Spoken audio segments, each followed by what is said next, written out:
seguimos con poesías de esperanza. Poesías de esperanza. El libro de los Salmos. Una serie de poesías, de canciones que varios autores, David por supuesto fue el que más escribió salmos, 73 de los 150 fueron escritos por David, pero muchas otras personas escribieron salmos y David, entre ellos Moisés, como fue el Salmo 91 que estudiamos el domingo pasado o que disfrutamos el domingo pasado. Hoy sí va a ser un estudio bíblico, ¿ven?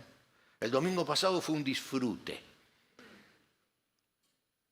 Moisés escribió como 11 salmos y otro montón de gente escribió, pero David tuvo la excelentísima idea, como él era un poeta, era un escritor, de juntar lo que otros poetas habían escrito.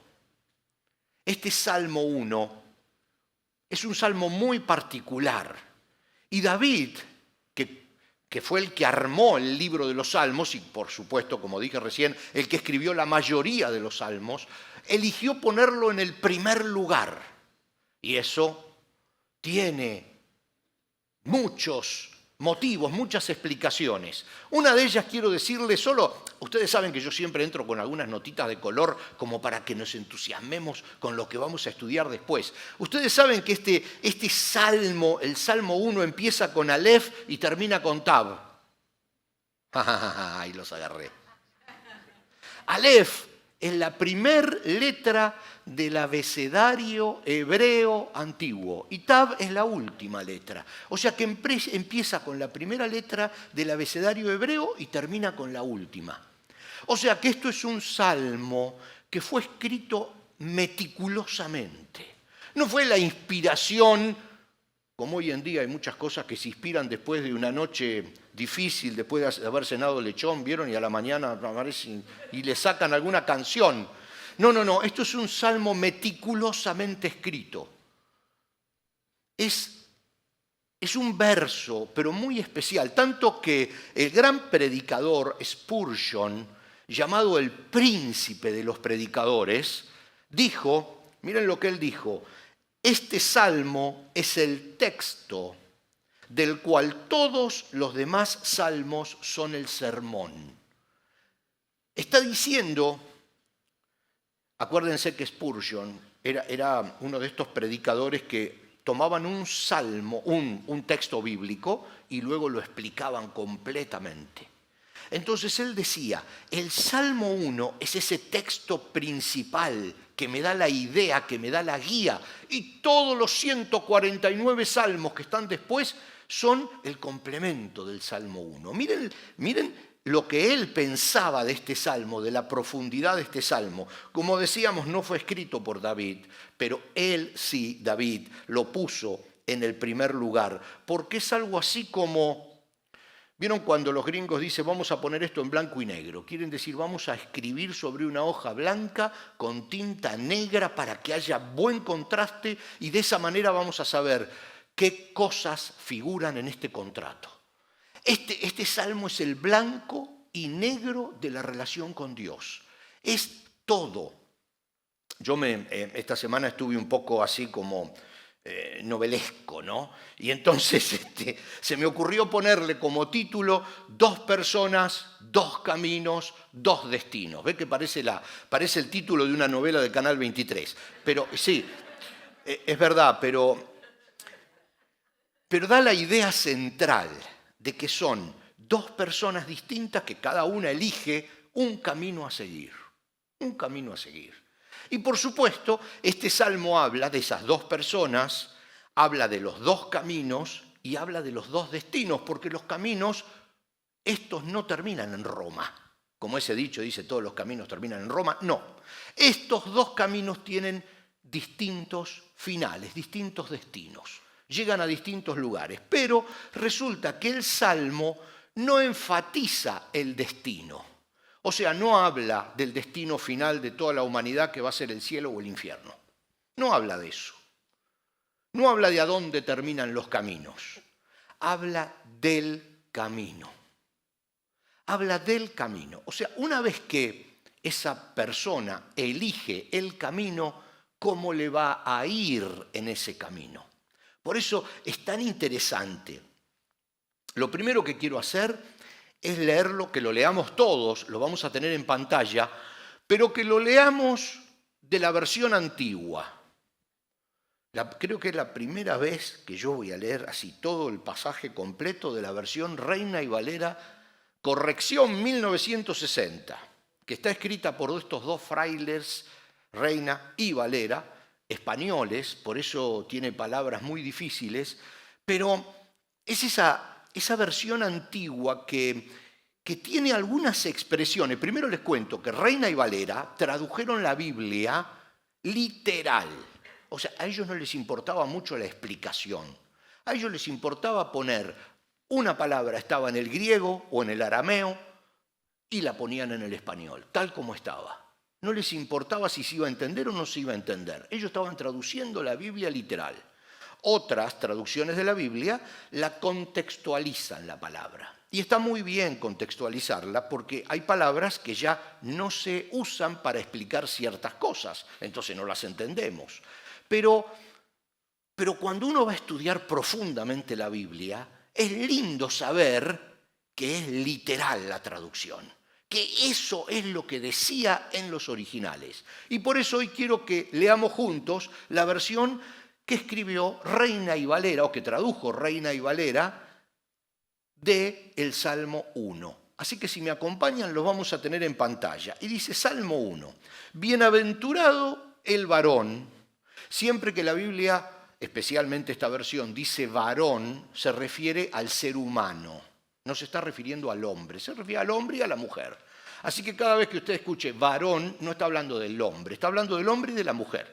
Dice, bienaventurado el varón que no anduvo en consejos de malos, ni estuvo en camino de pecadores, ni en silla de escarnecedores se ha sentado, sino que en la ley de Jehová está su delicia, y en su ley medita de día y de noche.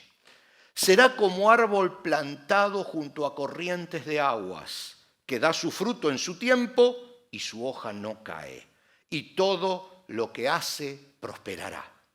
Estos tres primeros versículos son en donde nos vamos a basar hoy, donde vamos a hacer nuestro estudio.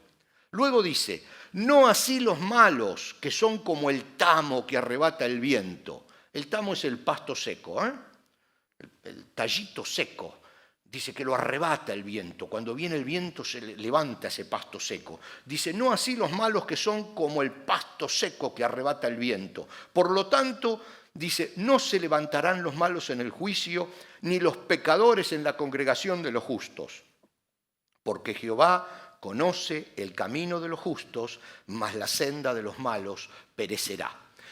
Como les decía, y este es todo el Salmo, como les decía, nos vamos a enfocar en los tres primeros versículos, que son los versículos que hablan de nuestra vida, los que hemos elegido una relación con Dios, lo que hemos decidido por el camino que lleva al cielo. Pero no vamos a hablar del cielo, vamos a hablar del camino que lleva al cielo, cómo se vive la vida cristiana. Por eso, esta primera parte del Salmo la vamos a dividir. Miren que esto es una especie de estudio bíblico, así que yo quizás les voy a hacer algunas preguntas para ver si no me estoy yendo por las ramas, aunque normalmente me voy por las ramas, pero si no me estoy yendo mucho por las ramas.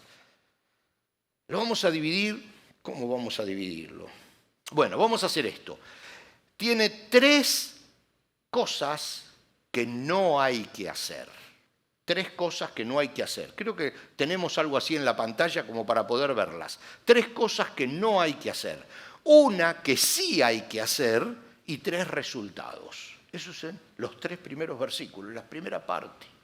Tres cosas que no hay que hacer, una que sí hay que hacer y los resultados. Entonces, vamos a enfocarnos primero en lo que no se debe hacer según este salmo, que ya les digo, no es un simple poema escrito mirando la luna.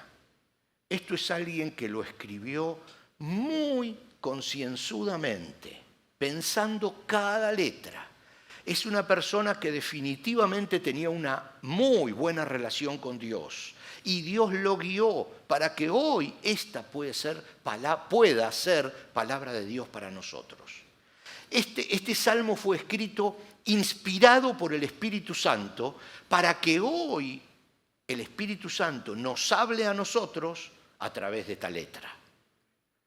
No es solo un poema, es palabra de Dios en la Biblia. Y dice que hay 3 cosas que no debemos hacer, una que sí debemos hacer, y vamos a ver, si lo hacemos, vamos a ver 3 importantes resultados. Entonces vamos a las que no debemos hacer. El Salmo dice, bienaventurado, que quiere decir feliz, alegre, contento, quien no anduvo en consejo de malos, quien no anduvo en consejo de malos. Luego dice, bienaventurado, feliz, quien no estuvo en camino de pecadores. Y tercero dice, bienaventurado, feliz, alegre, dichoso, quien no se sentó en silla de escarnecedores. Ya vamos a explicar, ya vamos despacito. Entonces ahora, luego lo que sí, el Salmo dice, en la ley de Jehová está su delicia y en ella medita de día y de noche. Y los 3 resultados son el bienaventurado, o sea, el hombre feliz, el hombre que eligió ese camino, dice, da fruto en su tiempo, su hoja no cae y todo lo que hace prospera. Entonces, 3, 1, 3. Lo vamos a estudiar así, 3, 1, 3. Entonces vamos por el número 1 ahora. Las cosas que no debemos hacer. Las cosas que no debemos hacer, que marcan ese camino. Dice, bienaventurado el varón, hombre o mujer, que no anduvo en consejos de malos. Hay una traducción muy sui generis, muy fácil, dice, la traducción se llama en lenguaje actual y dice, Dios bendice a quienes no siguen malos consejos. Entonces, la versión original, Reina y Valera, dice, bienaventurado el que no anduvo en consejo de malos. Y la versión explicada dice, Dios bendice a quienes no siguen malos consejos. Entonces aquí llegó la hora de empezar a desgranar esto, de hacer el pequeño estudio bíblico que vamos a hacer hoy. Ustedes saben que hay, bueno, en realidad no hay 2 tipos de consejos, pero se conoce como que hay 2 tipos de consejos, nada más. Está el consejo malo, es un mal consejo, punto, le dieron un mal consejo. Y está el consejo de malos, que puede ser un buen consejo, pero está dado por gente mala. Entonces va a terminar mal. En un principio se puede ver como algo bueno, pero en realidad está dado por gente mala. Entonces tenemos el consejo malo y el consejo de malos. Son 2 cosas distintas. Pero hoy yo les quiero presentar un tercer consejo. Y es el que yo imagino por todo el contexto que el escritor de este salmo está tratando de que nosotros veamos. Y es un tercer consejo que es muy sutil, muy escondido, y se llama influencia. Dejarse influir. Fíjense qué detallecito. Dejarse influir por los que andan en el mal camino. Entonces, si nosotros lo ponemos, dice, bienaventurado el varón, hombre o mujer, que no se dejó influir por los que andan por malos caminos. La influencia que ejercen otras personas sobre nosotros es una especie de consejería oculta. No nos damos cuenta, pero nos están aconsejando y nos están llevando a lugares, con esos consejos, a lugares donde esas otras personas, consciente o inconscientemente, quieren que vayamos. Ser influenciados por el mal es muy sencillo. Parece que no. A ver, yo se lo voy a explicar. Espérenme, que voy a agarrar una silla. A ver si lo podemos explicar. No es muy sencillo de explicar, pero va. Vamos a suponer, y no me voy a parar para que no sea una vergüenza, vamos a suponer que usted está sobre la silla y quiere subir a alguien a la silla. Quiere que alguien suba. Usted tiene que hacer mucho esfuerzo, porque usted tiene que levantar todo el peso de esa persona a la silla. Es mucho esfuerzo subir a alguien a la silla con usted. Pero ahora vamos a suponer al revés, que la persona que está abajo quiere bajarlo a usted. Un tironcito es lo que basta, porque la fuerza de gravedad actúa a favor del que está abajo. Entonces un solo, ¡puf!, y se cae. Entonces, influir hacia el mal camino es muy sencillo. Solo un tironcito y usted, ¡puf!, se cayó. Y a veces nosotros estamos en malos caminos queriendo influir a los de los malos caminos en los buenos. Eso es muy difícil, porque hay que luchar contra la fuerza de gravedad, hay que luchar contra la humanidad, hay que luchar contra nosotros mismos, hay que luchar contra esa tendencia humana que tenemos a siempre hacerlo mal. Por eso tenemos la fuerza de gravedad en contra. Tenemos toda la humanidad en contra para subir a alguien a la silla, pero el que está abajo es muy fácil que nos quite de la silla. Por eso, ser influenciado es uno de los problemas más graves que tenemos los cristianos. Somos aconsejados sin darnos cuenta. Entonces podemos decir que Dios bendice a quienes no se dejan influenciar por otros. Y mire lo que dice la Biblia. Tercera de Juan, ustedes saben que el apóstol Juan escribió 3 pequeñas cartas, además del Evangelio, que están en el final de la Biblia. La tercera carta no tiene ni capítulos, apenas tiene versículo porque es muy chiquitita. Y en el versículo 11, tercera de Juan 11, dice: querido amigo, no te dejes influir por ese mal ejemplo. Imita solamente lo bueno. Recuerda que los que hacen lo bueno demuestran que son hijos de Dios y los que hacen lo malo demuestran que no conocen a Dios. Mire, está solita y bienaventurado el varón que no anduvo en consejo de malos. Bienaventurado el hombre y la mujer que tuvo cuidado de no dejarse influir. Y entonces vamos al 2, porque si no se nos van los minutos. El 2 dice: bienaventurado el varón, hombre y mujer, que no estuvo en camino de pecadores. Y esa traducción actual de la Biblia dice: Dios bendice a quienes no andan en malas compañías. Y es más o menos lo mismo, pero visto desde otro lado. ¿Se acuerdan de ese refrán español que dice: dime con quién andas y te diré quién eres? Bueno, esto es más o menos lo mismo. Uno puede deducir los gustos y la línea en que va una persona por sus amigos, por las personas con las que se junta. Si andas en malas compañías, es mucho más probable que las malas compañías te arrastren fuera de la silla a ti que tú arrastres a ellos a la silla. Por eso el salmista dice: feliz el hombre que no anduvo en camino de pecadores. No estamos hablando que no anduvo con pecadores, que no anduvo en camino de pecadores. Habla de un permanecer, habla de un moverse, habla de un estar constantemente en medio de ellos. Pero lo confirma con... hay un versículo bíblico que quería mostrarles, que lo dice el apóstol Pablo y está en 1 Corintios 15, 33. Dice, 1 Corintios 15, 33, y lo tenemos en pantalla: no se dejen engañar por los que dicen semejantes cosas, porque las malas compañías corrompen el buen carácter. ¿Vieron que estas cosas que están en la Biblia, y a veces uno no sabe que están en la Biblia? Estos consejos espectaculares. No se dejen engañar por los que dicen semejantes cosas, dice el apóstol, porque las malas compañías corrompen el buen carácter. Ahora, aclaremos un punto, ¿no? Que las personas que no tienen a Cristo en su corazón no necesariamente son malas compañías. Hay personas que son muy buenas, con una ética elevadísima.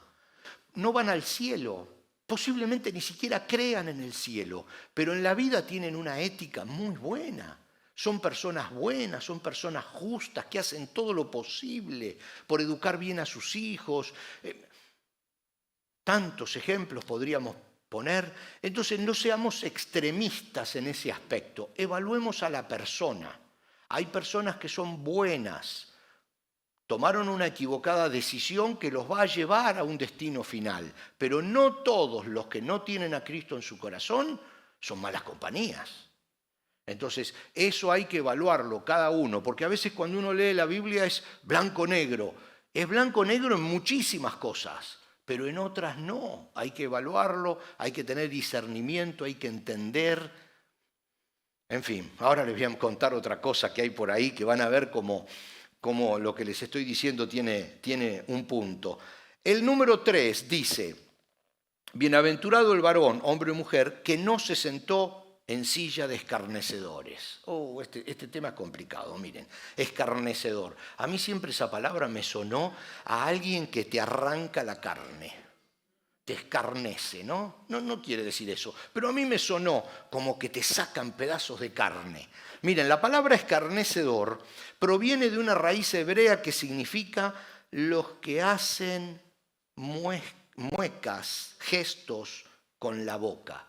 Los que burlan, significa escarnecedor.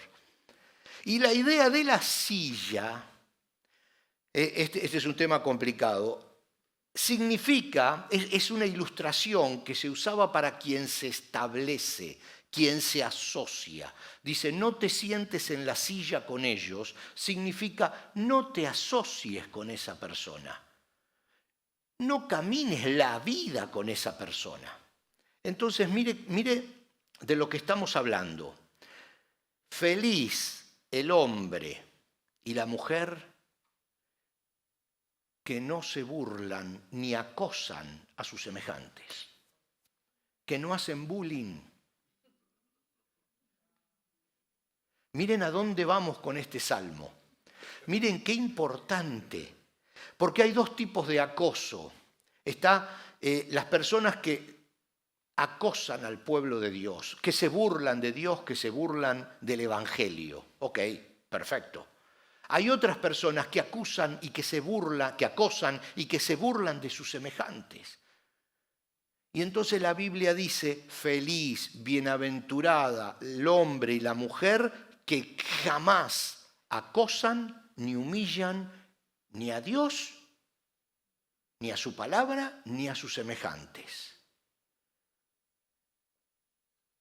Y lo que yo les quería contar recién es que este versículo hace muchos años se súper mal entendía. Cuando la Biblia decía, no te sientes en silla con pecadores, muchos interpretaban que no había que sentarse en una silla literal al lado de personas que no eran cristianas. Entonces, no se podía ir al cine, no se podía ir a la cancha a ver un partido de fútbol, no se podía ir al teatro, porque eso significaba sentarse en una silla al lado de alguien que no tenía a Cristo.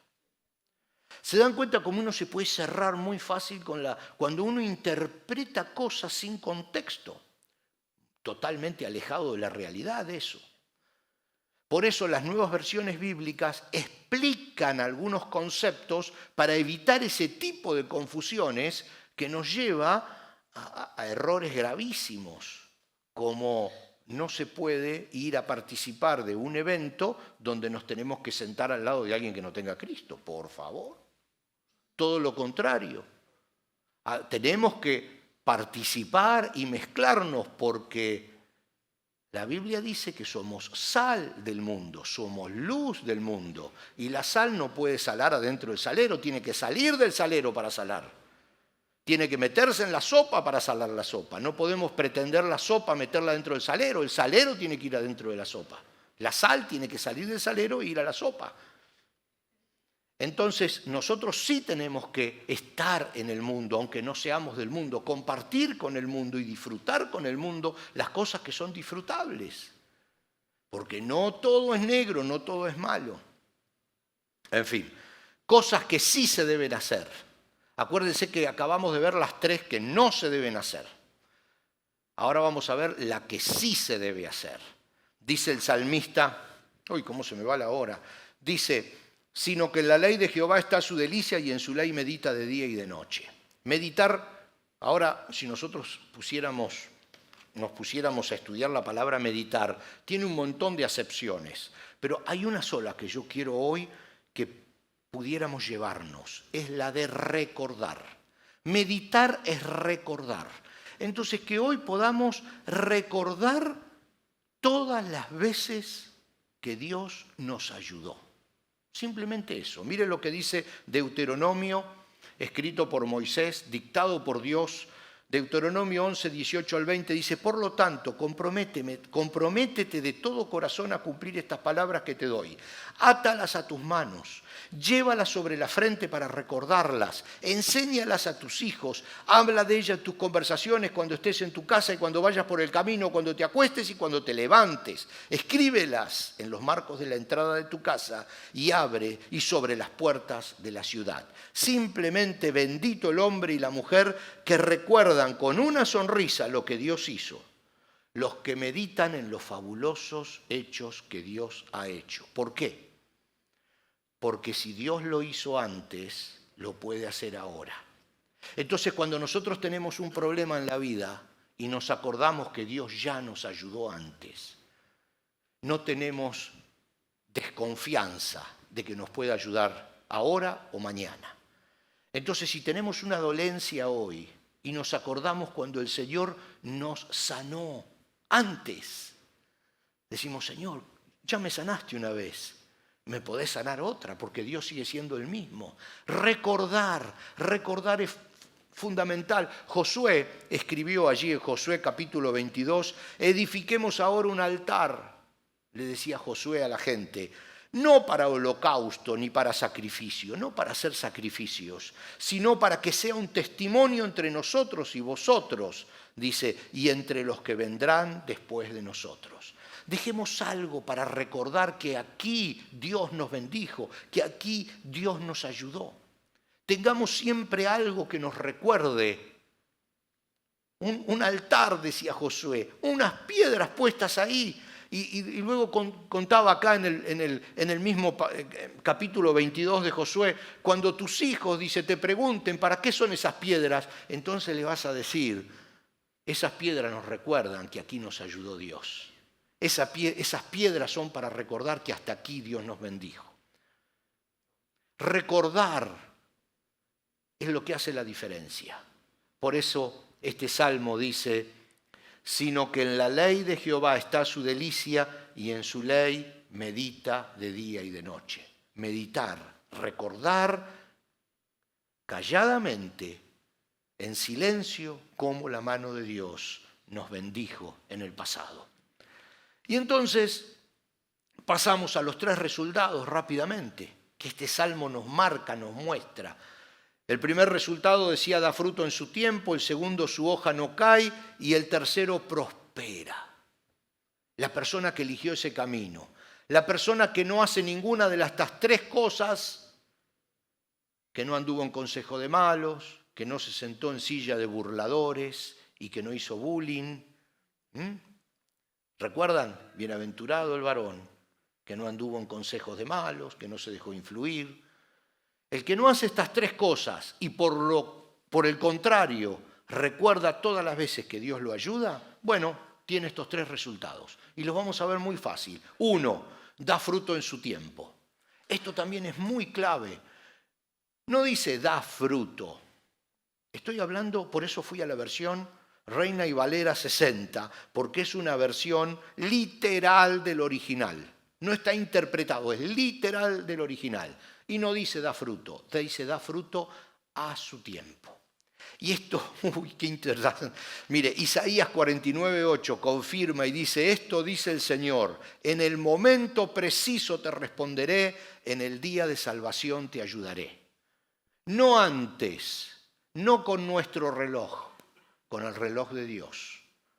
En el momento que Él decida hacerlo, porque será ese el momento perfecto. No cuando nosotros queremos que nos bendiga, va a ser cuando nos bendiga. Nos va a bendecir cuando Él quiera bendecirnos, porque su palabra dice que todo lo que nos suceda va a ser para nuestro bien. Y una bendición fuera de tiempo a veces es muy mala. Es muy mala. Hay un pasaje por allí, también en Deuteronomio, que a mí siempre me ha gustado, y donde Dios dice, no te voy a bendecir ahora con lo que me pides porque no estás preparado para mantenerlo.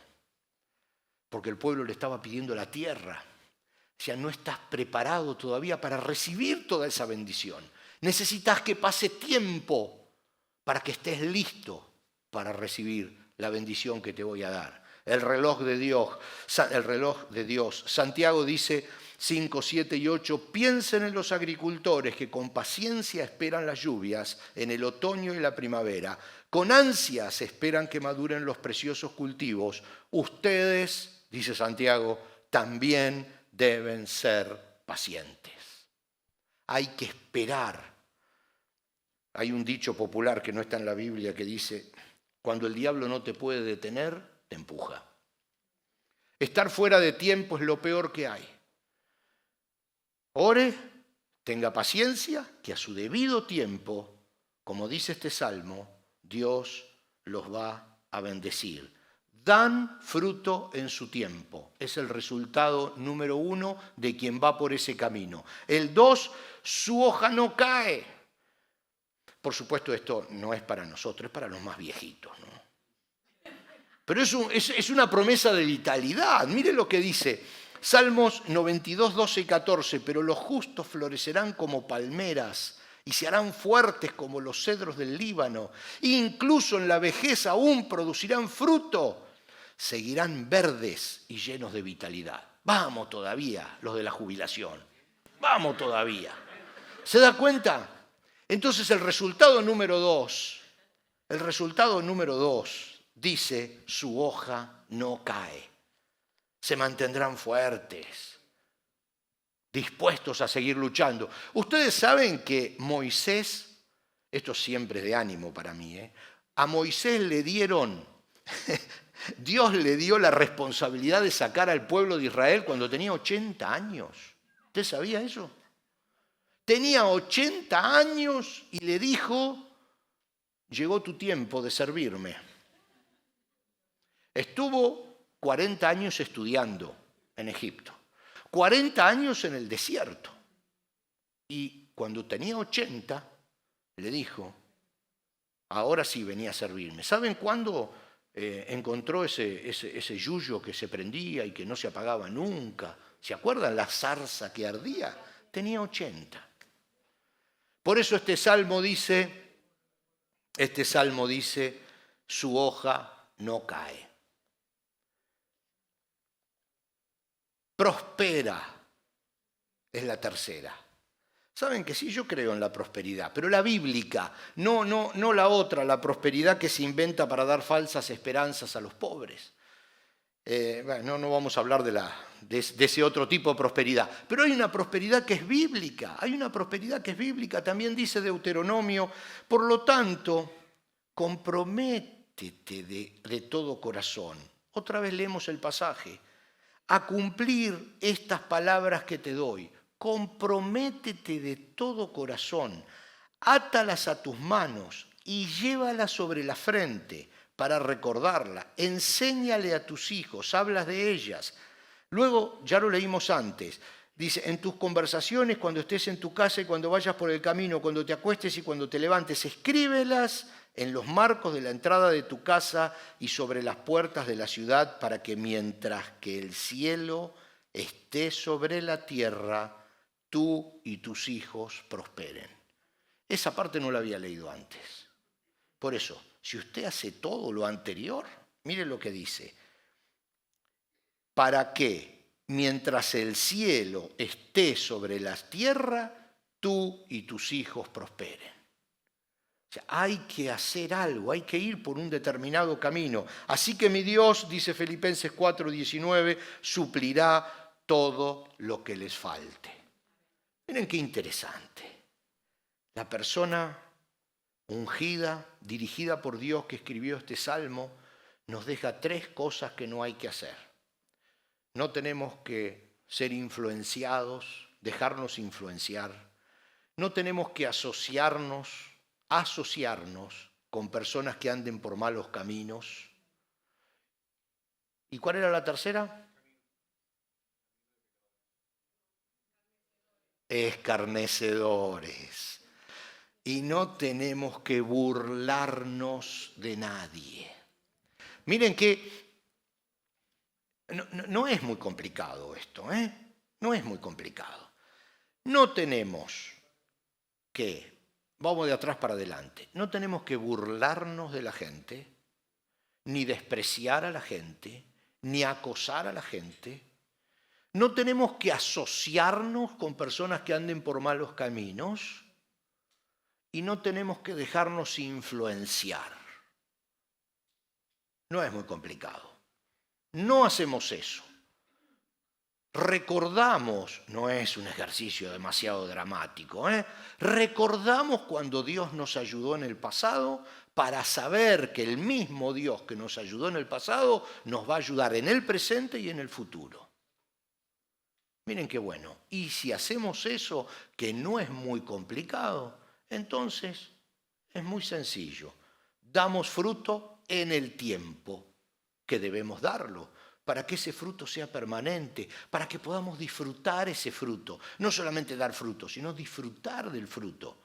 Que dice, nos mantengamos fuertes, su hoja no cae y prosperemos en todos los caminos.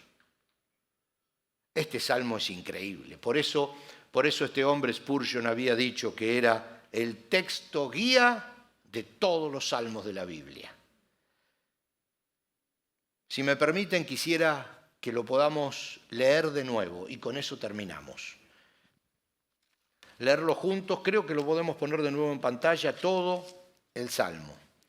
Bienaventurado el varón que no anduvo en consejos de malos, ni estuvo en caminos de pecadores, ni en silla de escarnecedores se ha sentado, sino que en la ley de Jehová está su delicia y en su ley medita de día y de noche. Será como árbol plantado junto a corrientes de aguas, que da su fruto en su tiempo y su hoja no cae, y todo lo que hace prosperará. Es una promesa. Y es una promesa que está en la Biblia. Y si está en la Biblia, es palabra de Dios para nosotros. Tómelo de esa manera, vívalo de esa manera, y Dios se va a encargar de que este salmo sea una verdad en su vida, en su camino. Amén. Nos ponemos de pie. Vamos a terminar con una oración. Les voy a pedir a esta fabulosa banda, este grupo que nos acompañó con música andina, que vuelva a pasar. Yo les voy a dejar el espacio para que puedan rearmarse y puedan ofrecernos una última alabanza. Otra vez se cayó la hojita. Y mientras nosotros vamos a orar, vamos a darle gracias a Dios por su palabra hoy. Y recuerden, 3 cosas que no se deben hacer, una sola que se debe hacer y muchos buenos resultados.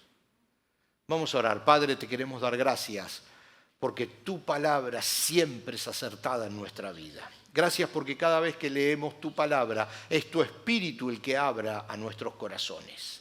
Y nos dice, Señor, que tienes planes muy buenos para nosotros.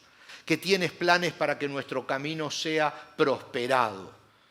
Para que, Señor, nuestra vida sea, como dice tu palabra, como la luz de la aurora que va en aumento hasta que el día es perfecto. Gracias, Padre, porque nos rescataste para llevarnos a más. Nos rescataste para hacer que logremos lo que queremos lograr. Gracias, Padre, por guiarnos en este camino a través de tu palabra. En el nombre de Jesús. Amén. Amén.